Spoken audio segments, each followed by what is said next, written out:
നമുക്കിന്ന് വേഗത്തിലൊരു ചൂരാച്ചാർ റെഡിയാക്കിയാലോ? അതിനുവേണ്ടി ഇതേ ഒരു ചട്ടി എടുത്ത് അങ്ങോട്ട് അടുപ്പത്തേക്ക് വെക്കുക.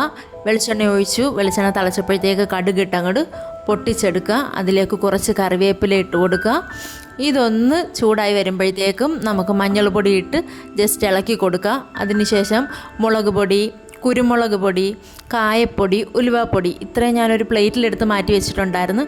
ഇത് ഇത്രയും എടുത്ത് നന്നായിട്ട് നമുക്ക് മിക്സ് ചെയ്ത് കൊടുക്കാം. ഇത് ലോ ഫ്ലെയിമിൽ ഇട്ടിട്ട് വേണം ചെയ്യാനായിട്ട്, അല്ലെങ്കിൽ തീ ഓഫ് ചെയ്തിട്ട് ചെയ്യുന്നതായിരിക്കും ഏറ്റവും നല്ലത്. അതാകുമ്പം കുഴപ്പമില്ല. ഈ മിക്സിലേക്ക് നമുക്ക് എന്നിട്ട് വിനാഗിരി ഒഴിച്ചു കൊടുക്കാം, ഉപ്പിട്ട് കൊടുക്കാം.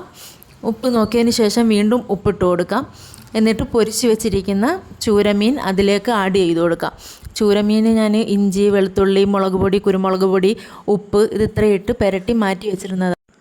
പിന്നെ അത് ഞാനെടുത്ത് വറുത്ത് വെച്ചിരിക്കുന്നതാണ്. നമ്മൾ സാധാരണ മീൻ വറുക്കുന്ന രീതിയിൽ തന്നെ മുരിച്ച് വറുത്തെടുത്ത അത്യാവശ്യം.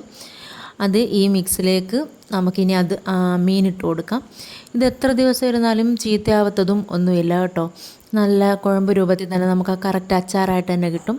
പിന്നെ ഞാൻ വേറൊരു പാൻ വെച്ചിട്ട് അതിലോട്ട് ഇഞ്ചിയും വെളുത്തുള്ളിയും നന്നായിട്ട് ഒന്ന് വഴറ്റിയെടുക്കുന്നുണ്ട്.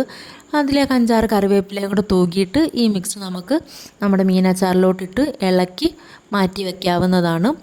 ഇത് നേരെ തിരിച്ചും ചെയ്യാം. അതായത് ആദ്യം എണ്ണ വെച്ചിട്ട് ഒഴിച്ചിട്ട് കടുക് പൊട്ടിച്ചിട്ട് അതിൽ ഇഞ്ചിയും വെളുത്തുള്ളിയും കറിവേപ്പിലയിട്ട് വഴറ്റിയിട്ട് ഞാൻ പറഞ്ഞ ആ പൊടിക്കൂട്ടുകളെല്ലാം ഇട്ട് മിക്സ് ചെയ്ത് വിനാഗിരി ഒഴിച്ച് ഉപ്പ് ഇട്ട് തിളച്ചതിന് ശേഷം നമുക്ക് വറുത്ത് വെച്ചേക്കുന്ന മീനിട്ട് ഇളക്കിയെടുക്കാം. അങ്ങനെയും ചെയ്യാം. ഞാൻ 2 രീതിയിലും ഇടാറുണ്ട്. രണ്ടും നല്ല ടേസ്റ്റ് തന്നെയാണ്.